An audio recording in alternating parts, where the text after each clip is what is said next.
Assalamualaikum warahmatullahi wabarakatuh.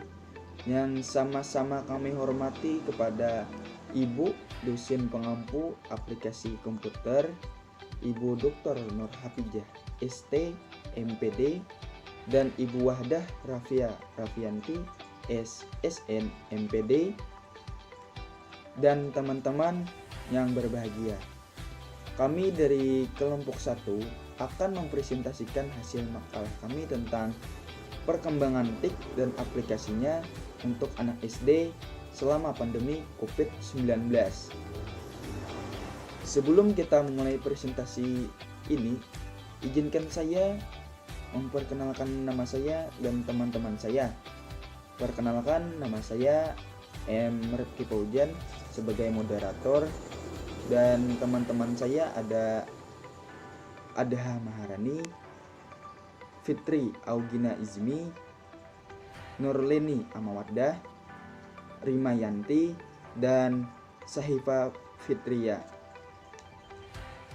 Ya, baiklah kepada teman-teman, langsung saja mengerjakan hasil makalah kita tentang perkembangan TIK dan aplikasinya untuk anak SD selama pandemi COVID-19. Kepada teman-teman, dipersilakan.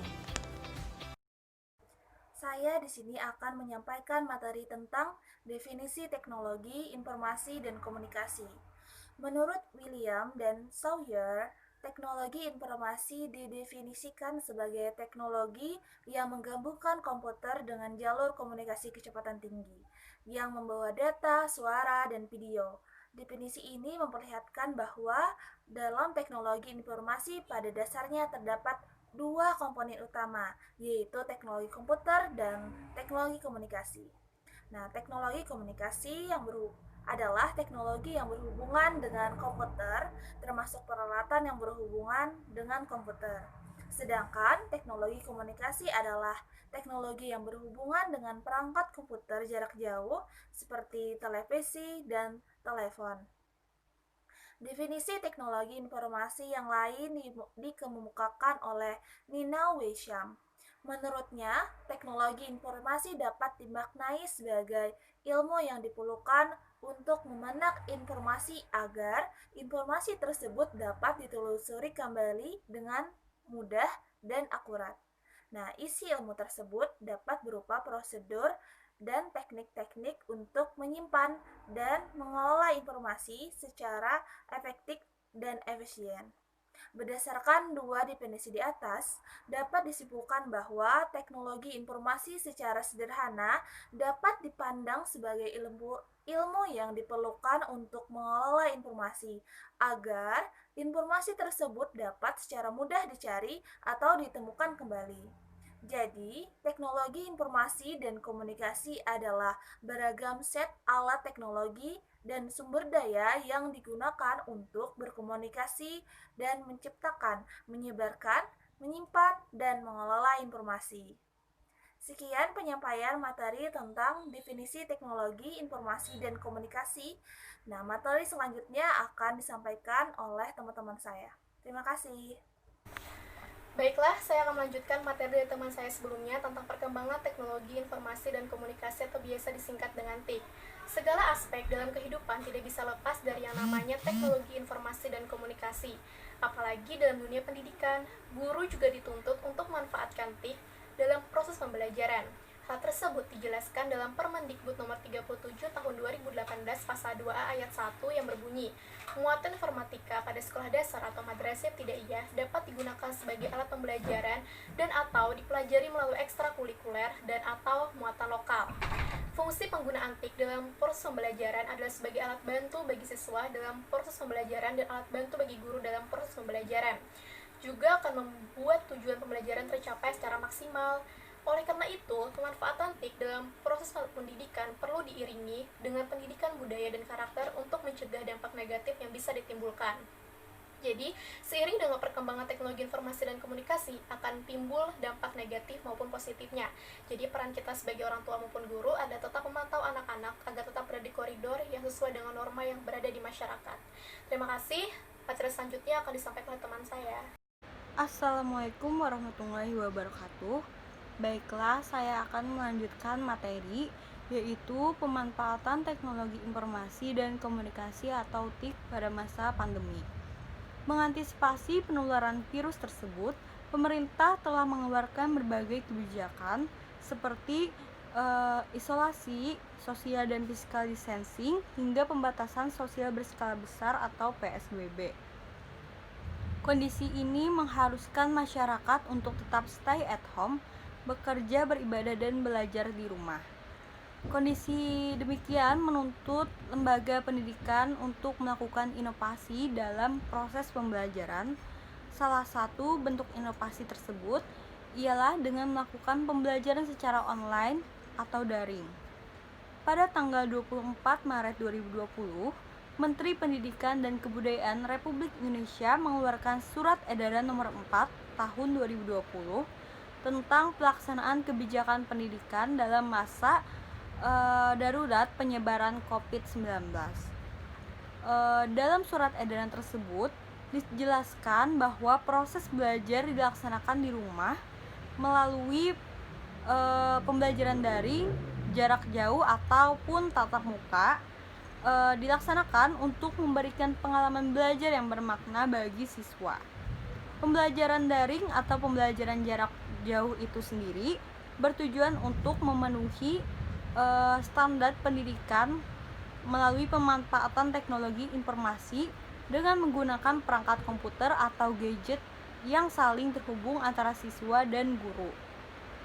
Melalui pemanfaatan teknologi tersebut, pembelajaran bisa tetap dilaksanakan dengan baik, mengingat masyarakat Indonesia saat ini sudah mayoritasnya sudah bisa menggunakan internet. Lalu kemudian diharapkan semoga kedepannya pembelajaran online ini akan semakin baik dan tercapai hasil pendidikan yang sesuai dengan cita-cita mulia bangsa Indonesia yang terdapat dalam pembukaan UUD 1945 alinea keempat, yaitu salah satunya adalah mencerdaskan kehidupan bangsa. Perubahan metode pembelajaran dengan cara klasikal dan tatap muka menjadi metode online yang mendapatkan berbagai banyak reaksi dari siswa, contohnya seperti waktu yang singkat, tugas yang banyak, jumlah kuota, kondisi sinyal yang membuat siswa berjibaku mempersiapkan semuanya dengan baik. Demikian materi yang saya sampaikan, selanjutnya akan diteruskan oleh teman saya. Terima kasih. Assalamualaikum warahmatullahi wabarakatuh. Saya akan melanjutkan presentasi dari Augina Ismi. Di sini saya membahas materi tentang sarana yang digunakan dalam belajar daring. Penyebaran virus corona ini berdampak pada dunia pendidikan. Untuk menekan angka pasien yang terpapar virus corona, Menteri Pendidikan kita, Nadiem Makarim, menerbitkan Surat Edaran Nomor 3 Tahun 2020 pada Satuan Pendidikan tentang pelaksanaan pendidikan pada masa darurat virus corona. Oleh karena itulah, kegiatan pembelajaran dilakukan secara daring atau dalam jaringan. Sarana yang dapat digunakan selama belajar daring diantaranya, yang pertama ada e-learning. E-learning merupakan teknologi informasi dan komunikasi untuk mengaktifkan siswa untuk belajar dimanapun dan kapanpun. E-learning memiliki dua tipe, yang pertama sinchronous dan asinchronous. Yang pertama sinchronous berarti pada waktu yang sama. Dalam hal ini terjadi interaksi langsung antara pendidik dan peserta didik secara online. Dan yang kedua asinchronous. Di sini berarti tidak pada waktu yang sama. Jadi di sini ini tidak ada interaksi langsung antara pendidik dan peserta didik. Namun peserta didik dapat mengambil pembelajaran secara tidak bersamaan dengan pendidik. Yang kedua ada Google Classroom. Google Classroom merupakan suatu serambi pembelajaran campuran untuk ruang lingkup pendidikan yang dapat memudahkan pengajar untuk membuat, membagikan, dan menggolongkan setiap penugasan tanpa kertas. Google Classroom juga memiliki kemampuan untuk membuat salinan otomatis setiap tugas yang dikumpulkan siswa. Pengajar juga dapat mencek setiap tugas yang dikirimkan siswa ke dalam kelas virtual tersebut. Ada beberapa manfaat Google Classroom. Yang pertama, penyiapan yang mudah. Yang kedua, hemat waktu. Dan yang ketiga, meningkatkan pengorganisasian. Dan yang keempat, meningkatkan komunikasi. Dan yang kelima, terjangkau dana aman. Sarana pembelajaran secara daring selanjutnya ada Zoom. Zoom merupakan aplikasi pertemuan HD gratis dengan video dan berbagi layar hingga 100 orang. Zoom merupakan aplikasi komunikasi dengan menggunakan video. Aplikasi ini dapat diakses dalam berbagai perangkat seluler, desktop, hingga telepon seluler dan sistem ruang.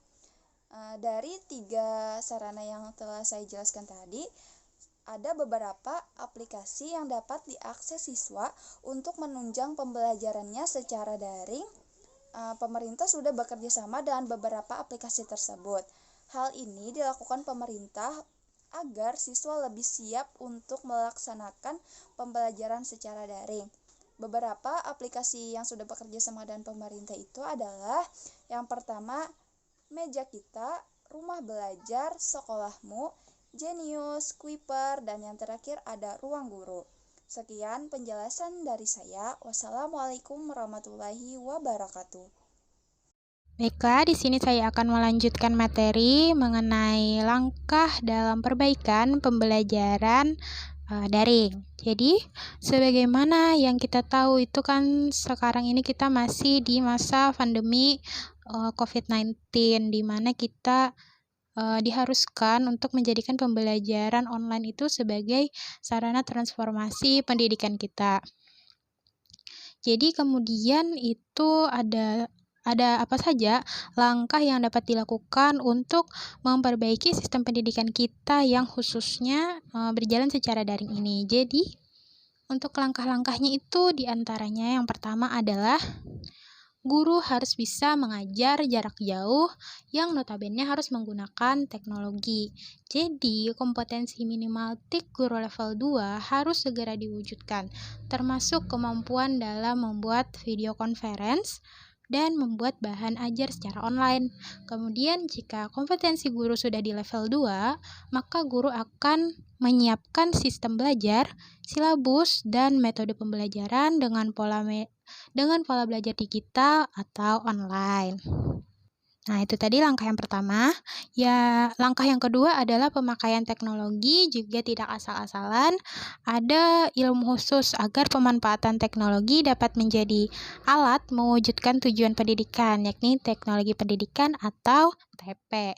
Jadi, prinsip-prinsip pemanfaatan teknologi yang harus menjadi acuan guru itu dalam memanfaatkan teknologi, yaitu mampu menghadirkan fakta yang sulit dan langka ke dalam kelas, kemudian memberikan ilustrasi fenomena alam dan ilmu pengetahuan, memberikan ruang gerak siswa untuk bereksplorasi, memudahkan interaksi dan kolaborasi antara siswa dan guru dan siswa dengan siswa, serta menyediakan layanan secara individu tanpa henti.